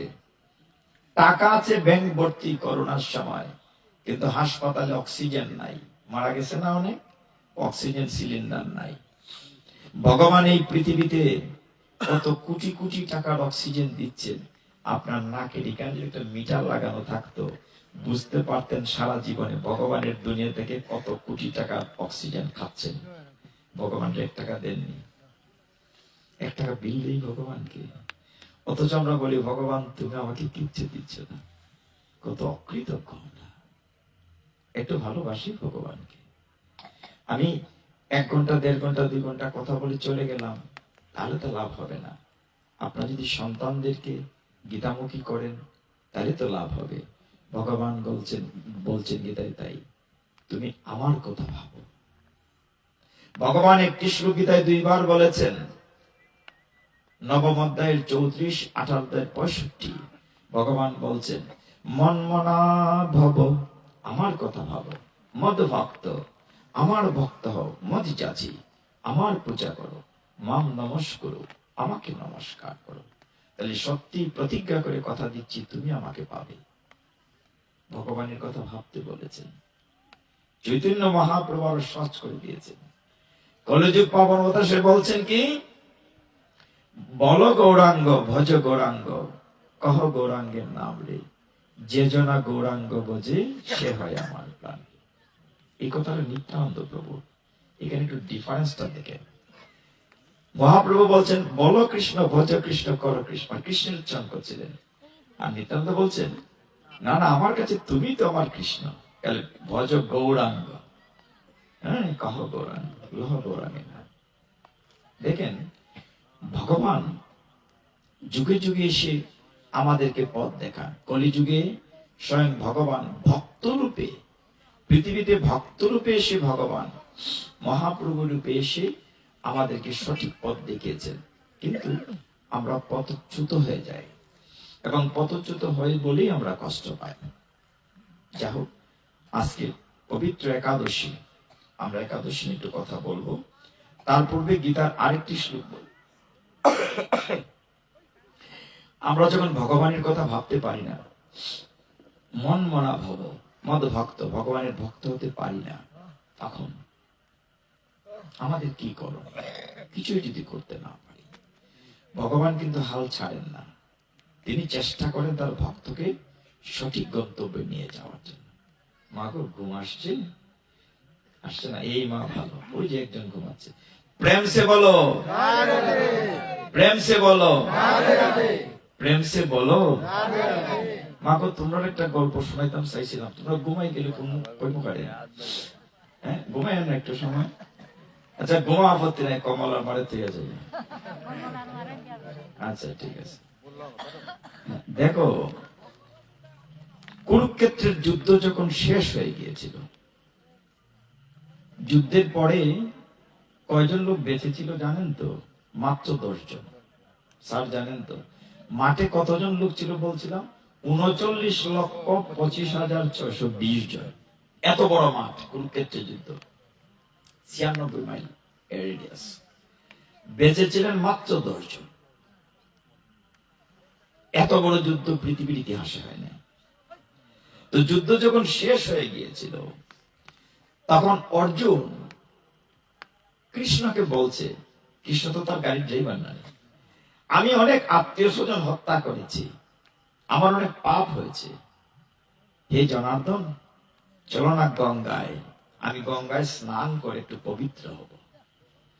কৃষ্ণ মনে মনে বলেন, দেখলানি তামসা, তাহলে এত কিছু শিক্ষা দিলাম, তারপর শিক্ষা হয় না। আমি স্বয়ং ভগবান, আমার দক্ষিণ চরণ থেকে গঙ্গার জন্ম, আর আমাকে রেখে সে কিনা জাগতিক গঙ্গায় স্নান করতে যাচ্ছে। ঠিক আছে, তার একবার শিক্ষা দেই। অর্জুনকে নিয়ে ভগবান রথখানা নিয়ে গঙ্গার তীরে, ভাগীরথীর তীরে গেলেন। সন্ধ্যা হয় হয়, ভগবান আনন্দ করার জন্য, শিক্ষা দেওয়ার জন্য, অর্জুন অর্জুন তুমি স্নান করো গঙ্গায়, আমি একটু ঘুরে আসি। অর্জুনকে বলা হতো সব্যসাচী। সব্যসাচী বুঝেন তো? যে কিনা 2 হাতে অস্ত্র চালাতে পারত, সব পশু পাখি ভাষা বুঝত। অর্জুন রথে বসে আছে, নামবে, এমন সময় দেখে 2 জন লোক কাঁধে করে একটা মৃতদেহ নিয়ে আসছে, গঙ্গার তীরে শেষ কৃত্যানুষ্ঠান করবে। আমরা কি বলি? বল হরি হরি বল, বল হরি হরি বলতে বলতে নিয়ে আসছে। আপনারা দয়া করে দুধটা সরাই নেবেন, কষ্ট করে, ধুমাটায় আমার কষ্ট হচ্ছে। ঠাকুর ঠাকুর করে নিয়ে যান, মন্দিরে নিয়ে যান, ধূপ কাটি আর ধুনাটা নিয়ে যান। তো অর্জুন রথে বসে আছে, মা শোনো, এমন সময় 2 জন লোক একজন মৃত ব্যক্তিকে নিয়ে এসে সৎকার করবে, কিন্তু দুর্ভাগ্য, ভুলে দেখে আগুন আনা হয় নাই, সন্ধ্যা হয়ে গেছে। এখন মৃতদেহ রেখে একজন কি করে যায়, 2 জনে চলে গেছে। খুব মন দিয়ে শুনেন, অর্জুন রথে কিন্তু বসা। এমন সময় অর্জুন দেখলো একটি এরকম শুকনা কৃষকায়া শৃগাল ওই মৃত ব্যক্তিটার পা শুনছে, মাথা নাড়াচ্ছে, হাত শুনছে, মাথা নাড়াচ্ছে, নাক মুখ শুনছে, মাথ খাচ্ছে না, খাচ্ছে না। সারাটা মৃতদেহ শুনছে কিন্তু খাচ্ছে না। অর্জুন কিন্তু রথে বসে দেখছেন। কিছুক্ষণ পর একটা মোটা শৃগাল এসছে, এসে ওই কৃষ্ণ শৃগালটাকে জিজ্ঞাসা করছে, এই তুমি খেলে না কেন? হাত পা শুনছো, মাথা নাড়াচ্ছ। কৃষকের শৃগালটি বলছে, আমি কি করে খাই? বলে, তুমি তার পা খেলে না কেন? বলে, ভগবান একটি মানুষ দেহ দিয়ে, মনুষ্য জন্ম দিয়ে দিয়েছেন, তাকে 2টি পা দিয়েছেন। পা দিয়ে হেঁটে হেঁটে গীতা ভাগবত পাঠে যাবে, মন্দিরে যাবে, তীর্থস্থানে যাবে। এই লোকটি জীবনে পায়ের ব্যবহার করে নাই, অতএব আমি তার পা খেতে পারি না। তুমি তার হাত খেলে না কেন? আমি তার হাত কি করে খাই? হাত দিয়েছেন ভগবান, ভগবানের চরণে চন্দন চর্চিত পুষ্প তুলসী অর্পণ করার জন্য। এই লোকটি জীবনে একবার হাতের ব্যবহার করে নাই, আমি তার হাত খেতে পারি না। তুমি তার চোখ খেলে না? বলে, জীবনে সে মন্দিরে যায় নাই, ভগবান দর্শন করে নাই, দর্শনে পবিত্র করো, এই তোমার গুণ, অতএব আমি তার চোখ খেতে পারি না। তুমি তার কান খেলে না কেন? বলে, সারা জীবন ওই আকতা কোকতা শুনেছে, কোনোদিন গীতা ভাগবত শুনে নাই, সে কানের ব্যবহার করে নাই। তো তুমি তার নাক খেলে না কেন? বলে, নাক দেওয়া হয়েছে ভগবানের প্রসাদী মালার ঘ্রাণ নেওয়ার জন্য, চন্দন চর্চিত পুষ্প তুলসী ঘ্রাণ নেওয়ার জন্য। জীবনে সে নাকের ব্যবহার। তুমি তার মাথা খেলে না কেন? যে গুরু গৌরাঙ্গর সামনে, বয়স্ক লোকের সামনে পিতা মাতাকে মাথা নত করে প্রণাম করার নিয়ম, সে কখনো মাথা নত করে নাই, আমি তার মাথা খেতে পারি না। অর্জুন কিন্তু রথে বসে শুনছে। হে ভক্তগণ, আমার যদি কথা বলতে খুব কষ্ট হচ্ছে। তখন শ্রীগালটি বলছে, তাহলে একটা কাজ করো, ওই দেখো রথের উপরে একটি লোক বসে আছে, সন্ধ্যা হয়েছে, আর কেউ নাই, চলো আমরা দুইজন মিলে ওই লোকটাকে খাই, মানে অর্জুনকে খাই। তখন পাতলা শ্রীগালটি বলছে, আমি মূর্খ লোকরে খাই না। মূর্খ লোকরে খাই নাকি? সারা পৃথিবীর লোক জানে অর্জুন জ্ঞানী, সব্যসাচী, আর তুমি বলছো মূর্খ লোকরে খাই না, এটা কেমন কথা? তখন শ্রীগালটি উত্তর দিল, মূর্খ নয় তো কি, তার রথের সারথি স্বয়ং ভগবান কৃষ্ণ, যার দক্ষিণ চরণ থেকে গঙ্গার জন্ম হয়েছে, তার সাথে যখন স্বয়ং ভগবান, তাকে রেখে সে কিনা এসেছে জাগতিক গঙ্গায় স্নান করতে, এর মতো মূর্খ কি আছে? অতএব আমি মূর্খ লোক রেখাই না।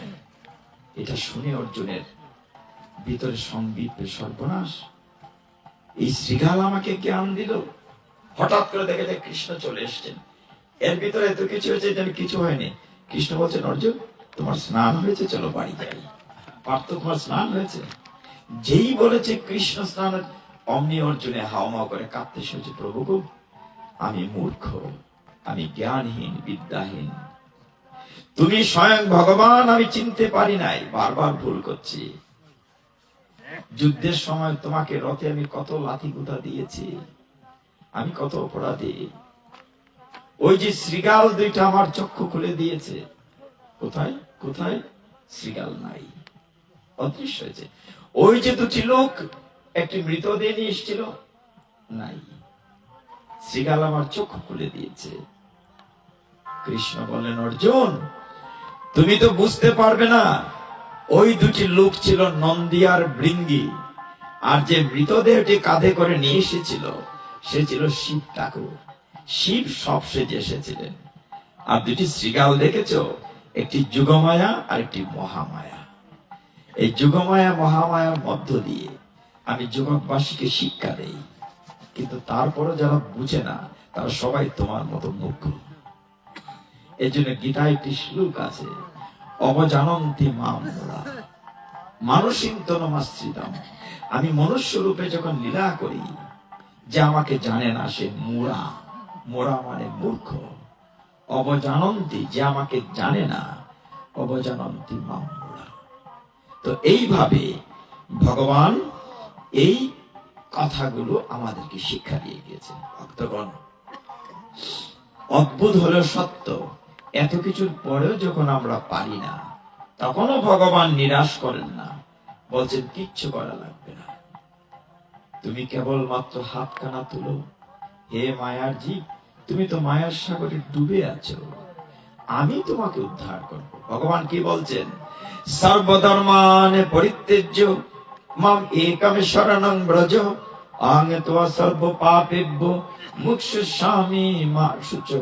হে মায়ার জীব, তুমি মায়ার সাগরে ডুবে আছো, আমি তো হাত বাড়িয়ে রেখেছি, তুমি কেবলমাত্র হাত কানা তুলো, আমি তোমাকে সমস্ত পাপ সাগর থেকে উদ্ধার করব। মায়েদের ভিতরে কিছুটা আলস্য এখনো রয়ে গেছে। কেন জানেন? ওই যে বুল্লার ঘটনাটা বলি, পিতাজিরা যখন হরিবল বলেন, তখন মাতাজিদের উলুধ্বনি দেওয়ার কথা। উলুধ্বনি না দিলে, বুল্লাতে বলেছিলাম, উলুধ্বনি না দিলে আপত্তি নাই, এটা মঙ্গলের ধ্বনি, যখন প্রয়োজন দেয়া দরকার, না দিলে আপত্তি নাই, পরের জন্মে ব্যাং হইয়া জন্মাইবেন। তো এটা হচ্ছে বাস্তবতা। ভগবান বলছেন, হে মায়ার জীব, তুমি মায়ার সাগরে ডুবে আছো, আমি তো হাত বাড়িয়ে রেখেছি, তুমি কেবলমাত্র হাত কানা তুলো। এখন যদি হাতটাও না তুলি, তাহলে কি ভগবানের দোষ? তুমি কেবলমাত্র হাত কানা তুলো, আমি তোমাকে সমস্ত পাপ সাগর থেকে উদ্ধার করব। এই নিয়ে তুমি কোনো অনুশোচনা করো না। ভগবান বলছেন, এই নিয়ে তুমি কোনো অনুশোচনা করো না। মানে কেউ ব্যায়াম হইতে চায় না, বুঝছেন না?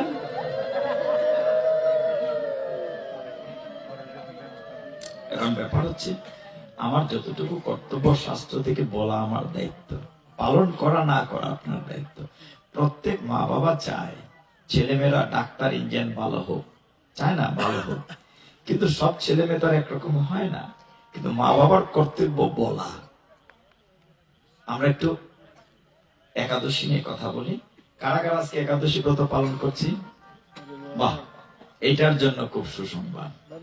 সবাই বলি প্রেম সে বলো রাধে রাধে, প্রেম সে বলো রাধে রাধে, প্রেম সে বলো। রাধে রাধে। খুব সুসংবাদ যে আমরা সবাই একাদশী ব্রত পালন করছি। আজকে একাদশীর নাম আমরা সকলেই জানি বিজয়া একাদশী। এখন একাদশীটা পৃথিবীতে কেন এলো, কিভাবে, এই জায়গাটা একটু আলোচনা করি। আমরা তো একাদশী অনেকেই করছি, খুব ভালো কথা, খুব ভালো লাগছে শুনে। পরিবর্তন এসেছে, হুট করে তো হয় না। ভগবান বিষ্ণু সমস্ত পৃথিবী সৃষ্টির পরে একদিন তিনি চিন্তা করলেন এই পৃথিবীবাসী জগৎকে শাসন করার জন্য একজন মানুষ তৈরি করা দরকার। তার নাম পাপ পুরুষ। কি নাম বলেছি? আপনারা শুনছেন তো? পাপ পুরুষের বিবরণ দেয়া হয়েছে। শাস্ত্র বলছে যে পাপ পুরুষের মাথাটি তৈরি করা হচ্ছে ব্রহ্মহত্যা থেকে, তার চক্ষু দুইটি তৈরি করা হচ্ছে মদ্যপান থেকে, তার কর্ণ দুইটি বা মুখ তৈরি করা হচ্ছে স্বর্ণ অপহরণ থেকে, দুই বাহু তৈরি করা হয়েছে গুরুপত্নী অপহরণ থেকে। এরকম সংক্ষেপে যদি বলি, বিভিন্ন পাপ দিয়ে একটি পাপ পুরুষ ভয়ঙ্কর তৈরি করেছেন ভগবান বিষ্ণু। তৈরি করে বলছে যে যাও তুমি পৃথিবীর লোককে শাসন করো, যারা পাপ কার্য করবে তাদেরকে ধরে ধরে নরকে নিয়ে যাবে। কিছুদিন পরে ভগবান গরুড়ে চড়ে গিয়েছেন যমের বাড়িতে দেখতে যে আমার সৃষ্টি কেমন চলছে। যমের বাড়িতে যাওয়ার পরে বিষ্ণুকে দেখে যমরাজ উঠে দাঁড়িয়ে খুশি হয়েছে, আসন বসন স্বর্ণ সিংহাসন দিয়েছে। ভগবান যখন উঠে যাবেন, হঠাৎ শুনলেন দক্ষিণ দিক থেকে অনেকে কান্নাকাটি করছে, ক্রন্দনের সুর শুনলেন। শুনে তিনি যমরাজকে জিজ্ঞাসা করেন, হে যমরাজ, তোমাদের এখানে এত লোকে কান্না করছে কেন? বলে বলো না, ওই যে পাপী তাপী এখানে এসছে, তারা শাস্তি পাচ্ছে, কান্না করছে। আমাদের সনাতন শাস্ত্রে 28 প্রকার নরক আছে। শুধু নরক নিয়ে পাঠ করলে 2 ঘন্টা পাঠ করা যাবে। আমাদের একটি পুরাণের নাম গরুর পুরাণ, এটাকে নরকের বিবরণ আছে। আর আমাদের ভাগবত 4th স্কন্ধে আছে। তো এইভাবে কান্না সহ্য করতে পারে না ভগবান, তো করুণার সাগর, না না এই কষ্ট সহ্য করে না। তখন ভগবান কি করলেন? নিজেকে একাদশী রূপে প্রকাশ করলেন। স্বয়ং বিষ্ণু একাদশী সাজলেন। সে যে বললেন, হে ভক্তগণ, যারা শুধুমাত্র একাদশী ব্রত পালন করবে তাদের সমস্ত পাপ মাফ করে তাদেরকে উদ্ধার করে দেবে। শুধুমাত্র একাদশী, কলিযুগে আর কোন ব্রত, কঠিন ব্রত করার প্রয়োজন নাই।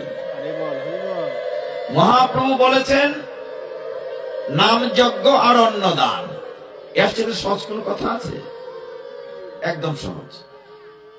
যারা একাদশী ব্রত পালন করবে, তো ভগবান তো আদেশ দিলেন, পরের দিন থেকে একাদশী ব্রত পালন করছে আর যমরাজার জেলখানা থেকে মুক্তি পেয়ে যাচ্ছে। সবাই একাদশী ব্রত পালন করছে আর সবাই নরক যন্ত্রণা থেকে মুক্তি পেয়ে যাচ্ছে। কিছুদিন পরে ওই পাপ পুরুষ ভগবান বিষ্ণুর চরণে পড়ে কাঁদছে। এই তুমি কাঁদছো কেন? বলে প্রভু আমার তো চাকরি নাই। বলে চাকরি নাই কেমনে? বলে তুমি এমন এক আইন বাইর করে দিছো, নাম দিছো একাদশী।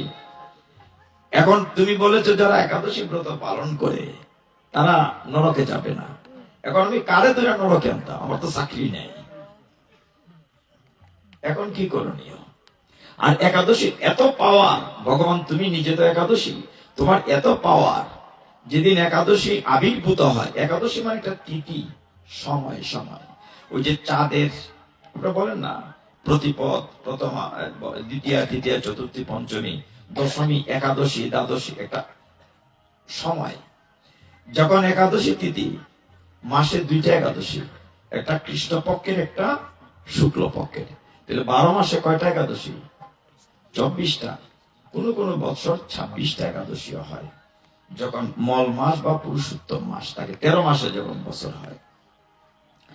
তো পাপ পুরুষ বলছে যে, দেখো তোমার এত পাওয়ার একাদশী, একাদশী যেদিন পৃথিবীতে আসে, মাসে একবার, দুইবার, মাসে দুইবার আসে, আমি ভয়ে পালানোর জায়গা পাই না, আমি দুর্বল হয়ে যাই।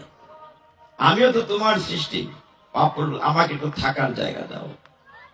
তখন ভগবান বিষ্ণু বললেন, শোনো, তুমি পঞ্চশস্যে প্রবেশ করবে একাদশীর দিন। কয় শস্যে? এক হচ্ছে ধান জাতীয়, ধান থেকে যা হয়, চাল হয়, চিরা হয়, মুড়ি হয়। তারপরে বলছে গম জাতীয়, গম থেকে আটা হয়, সুজি হয়। জব জাতীয়, জব থেকে ছাতু হয়, রুটি হয়, জব মানে ভুট্টা জাতীয়। ডাল জাতীয়, তারপর বলছে সরিষা জাতীয়। এই পঞ্চশস্যের ভিতরে পাপ পুরুষ ঢুকে থাকবে। একাদশীর দিন পাপ পুরুষ কোথায় ঢুকে থাকবে? ওই পঞ্চশস্যের ভিতরে। এই জন্য একাদশীর দিন আমরা পঞ্চশস্য বর্জন করি। ঠিক আছে মা? কেন? ওইটা খাইলে তো আপনি পাপ খাইলেন, পাপ পুরুষ ভক্ষণ করলেন। এখন আজকের একাদশীর নাম কি বলছেন? বিজয়া একাদশী। শুনেন, খুব চমৎকার কাহিনী। শাস্ত্র বলছে একাদশীর দিন একাদশী মাহাত্ম্য অবশ্যই পাঠ করতে হবে। যদি পাঠ নাও করেন, শুনেন যদি, তাহলে আপনার বাস্তব যজ্ঞের ফল হয়ে যায় শুধু শুনলেই। স্কন্দ পুরাণে, আমাদের অনেকগুলো পুরাণের মধ্যে একটি পুরাণের নাম স্কন্দ পুরাণ। সেই পুরাণে যুধিষ্ঠির মহারাজ কৃষ্ণকে জিজ্ঞাসা করছেন, হে জনার্দন, এই ফাল্গুন মাসের কৃষ্ণপক্ষ, কৃষ্ণপক্ষ না শুক্লপক্ষ? কৃষ্ণপক্ষ। ফাল্গুন মাসের বলছেন যে কৃষ্ণপক্ষের একাদশীর কি নাম, মাহাত্ম্য কি? ভগবান বলছেন, হে যুধিষ্ঠির, এই কথাগুলো এক সময় নারদ মুনির প্রশ্নে ব্রহ্মাও বলেছিলেন। আমি সেই কথা তোমাকে শোনাচ্ছি। এই মাসের এই একাদশীর নাম হচ্ছে বিজয়া একাদশী। কি নাম? আজকের একাদশীর নাম কি? বিজয়া একাদশী। তখন ভগবান বলছেন যে পুরাকালে ভগবান শ্রী রামচন্দ্র, দেখুন একাদশী ব্রত শুধু আমরা না, স্বয়ং ভগবান রামচন্দ্র পালন করেছিলেন। কলিযুগ পাবনতর চৈতন্য মহাপ্রভু একাদশী পালন করার জন্য নির্দেশ দিয়েছিলেন তার মা সচী মাতাকে। চৈতন্য চৈতামৃতে বলা আছে, মা গো, একাদশীতে তুমি অন্ন না খাইও। চৈতন্য মহাপ্রভু বলেছেন। তো এইখানে আজকের বিজয় একাদশীর কাহিনীতে মাহাত্ম্যতে বলা হয়েছে, কৃষ্ণ বলছেন, হে যুধিষ্ঠির, পুরাকালে ভগবান রামচন্দ্র যখন সীতা মাকে নিয়ে বনবাসে গিয়েছিলেন, এই কাহিনীটা বলছেন যে ঘুরতে ঘুরতে যখন তিনি পঞ্চবটি বনে ছিলেন, কত বৎসরের জন্য বনে গিয়েছিলেন? 14 বছরের জন্য। পঞ্চবটি বনে যখন ছিলেন, তখন রাবণ বেটা সীতা মাকে অপহরণ করে হাইজ্যাক করে নিয়ে যায়। রাম লক্ষ্মণ ঘুরতে ঘুরতে গিয়ে দেখেন একটা বড় পাখি জটায়ু আহত হয়ে পড়ে আছে। জটায়ুকে জিজ্ঞাসা করেছেন, জটায়ু বলছে যে আমরা দেখেছি রাবণ সীতামাকে নিয়ে গিয়েছে। সীতামা যাওয়ার সময় হাত থেকে অলংকার ফেলে ফেলে দিয়েছিলেন, চিহ্ন রেখেছিলেন। জটায়ু শেষ কথা বলে দেহ ত্যাগ করেছিল। ভগবান রামচন্দ্র লক্ষ্মণ সীতামার খুঁজে যেতে যেতে অনেক দূর যেতে যেতে তৃষ্ণার্ত পিপাসার্ত তারা কোথায় পাবেন সীতাকে? তখন বানরদের রাজা সুগ্রীবের সাথে ভগবান রামচন্দ্র বন্ধুত্ব করলেন। সুগ্রীবের সাহায্য নিয়ে হনুমানকে পাঠালেন খোঁজ নিতে। হনুমান পরম ভক্ত, সে বিশাল সমুদ্র পাড়ি দিয়ে ওই অশোক বনে, যেখানে সীতামা বন্দী ছিলেন, সেখানে গেলেন। ছোট্ট হনুমান এইটুকুন হয়ে, তুমি কে? বলে, আমি রামের ভক্ত হনুমান। পরিচয় কি? তখন রামের আংটি অঙ্গুরীয় দিয়েছিলেন হনুমান, দেখে চিনেছিলেন রাম পাঠিয়েছেন। যে তোমরা সমুদ্র জয় করবে, এইটুকুন হনুমান, এইটুকুন বানর, বানর সেনাদি কি করবে? মা গো, এইটুকুন আমি হয়েছি, দেখিয়েছি, তুমি আমার আসল রূপ দেখো। তখন হনুমান নিজেকে বড় করতে করতে এত বড় হয়েছিল, সেই অশোক বন তন্ডবন্ড করে সব লন্ডভন্ড করে দিয়েছিল। আপনারা জানেন সেই কথা। আমরা একাদশীর মাহাত্মে আছি বলে রামায়ণে যেতে পারছি না। রামচন্দ্র হনুমানকে পাঠিয়ে যখন খবর পেলেন সমুদ্রের ওই পারে আছে, লক্ষ্মণকে নিয়ে সমুদ্র তীরে আসলেন। সুগ্রীব এবং বানর বাহিনী নিয়ে বিশাল সমুদ্র, ওই পারে লঙ্কা, ওইখানে সীতা আছে, তাকে কি করে উদ্ধার করবে, কি করে সমুদ্র পাড়ি দেবে? তখন ভ্রাতা লক্ষ্মণের কাছে সমুদ্রের তীরে বসে রামচন্দ্র জিজ্ঞাসা করলেন, ভাই বলো, কি করে সমুদ্র পাড়ি দেব? লক্ষ্মণ বলেন, তুমি তো স্বয়ং ভগবান, তোমাকে আমি কি পরামর্শ দেব? তুমি তো স্বয়ং ভগবান। ঠিক আছে, শুনেছি এখানে আমাদের থেকে বেশি দূর না, 3-4 মাইল দূরেই একটি পাহাড়ে একজন মুনি থাকেন, তার নাম হচ্ছে বকদালব্য। বলছেন চলেন বকদালব্য মনির কাছে যাই, সেই মনির কাছে গেলে আমরা নিশ্চিত একটা পথ পাবো।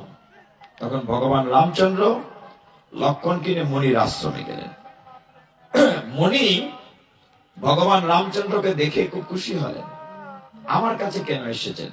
বলে, আমরা সমুদ্র পাড়ি দেব, লঙ্কা বিজয় করব, রাবণ বধ করবো, সীতাকে উদ্ধার করবো, কিন্তু সমুদ্র তো পাড়ি দিতে পারছি না। তখন ওই মুনি বললেন, কিছুদিন পরেই কৃষ্ণপক্ষের একাদশী আসছে ফাল্গুনের, তুমি যদি বিজয়া একাদশী পালন করো, তাহলে একাদশীর ব্রতের পালন করার ফলে তুমি যুদ্ধে বিজয় লাভ করতে পারবে। দেখেন ভগবান রামচন্দ্রকে ওই বকদালব্য মুনি, গ্রন্থে লেখা আছে যে তিনি তাকে উপদেশ দিলেন যে তুমি ব্রত করো। তো রামচন্দ্র, ভগবান সবই তো জানেন, কিন্তু আমাদের শিক্ষার জন্য বলেন, আচ্ছা একাদশী ব্রত কেমন করে পালন করতে হয় আমাকে বলে দাও। তখন মুনি বললেন, একাদশীর আগের দিন, দশমীর দিন সংযম করতে হয়। এখানে গ্রন্থে যা লেখা আছে মাহাত্মে, মুনি বললেন আগের দিন একটি স্বর্ণের অথবা পিতলের অথবা মাটির ঘট, উপরে আম্র পল্লব দিয়ে তার উপরে শালগ্রাম বসিয়ে স্থাপন করবে, সেবা পূজা করবে। একাদশীর দিন নিয়ম মতো সমস্ত পূজা অর্চনা করে ব্রত পালন করবে, ভগবানের গুণ কীর্তন করবে, আর পরের দিন নির্ধারিত সময়ে পারণা করবে। তার মানে একাদশী কিন্তু একদিনের অনুষ্ঠান না, একাদশী 3 দিনের অনুষ্ঠান। একাদশীর আগের দিন সংযম করতে হবে, আর একাদশী পালন করে পরের দিন পালনা করতে হবে। এইটা শুনে ভগবান রামচন্দ্র নিষ্ঠার সাথে, শেষ করবো 5 মিনিট, নিষ্ঠার সাথে বিজয় একাদশী পালন করলেন। হে ভক্তগণ, ফলশ্রুতিতে তিনি সমুদ্র জয় করলেন, লঙ্কা বিজয় করলেন, সীতা দেবীকে উদ্ধার করে ফিরে আসলেন। কেন? বিজয় একাদশী পালনের কারণে। এইটাই গ্রন্থে বলছে। যারা আজকে একাদশী ব্রত পালন করেছেন, শেষের লাইনটা শুধু শুনেন, গ্রন্থে কি বলছে। হে যুধিষ্ঠির, এই কারণে এই বিজয় একাদশী ব্রত পালন অবশ্য কর্তব্য। এই ব্রত কথা যারা কীর্তন করবেন, যারা ব্রতমাত্র শ্রবণ করবেন, তাদের বাষ্পীয় যজ্ঞের ফল হবে এবং জীবনান্তে সমস্ত পাপ দূর করে তারা ভগবত ধামে চলে যাবে। হ্যাঁ, তো এইভাবেই ভগবান নির্দেশনা দিয়েছেন। আসলে আমরা সবাই ভগবানকে ভালোবাসি, গীতা ভাগবত ভালোবাসি, আর চৈতন্য মহাপ্রভু যে নাম দিয়েছেন সেই নাম কীর্তন করে আমরা আজকে পাঠের বিশ্রাম রাখি সবাই মিলে। হরে কৃষ্ণ কৃষ্ণ কৃষ্ণ হরে হরে, হরে রাম রাম রাম হরে হরে, হরে কৃষ্ণ কৃষ্ণ কৃষ্ণ হরে হরে, হরে রাম রাম রাম হরে হরে, হরে কৃষ্ণ কৃষ্ণ কৃষ্ণ হরে হরে, হরে রাম রাম রাম হরে হরে। হরে দর্শক, আমার ভুল ত্রুটি ক্ষমা করবেন। ওম যদস্কর পরিভ্রষ্ট মাত্রাহীনম চ যদ্ভবেৎ পূর্ণম ভবতু তৎসর্বং তৎপ্রসাদাৎ জনার্দন।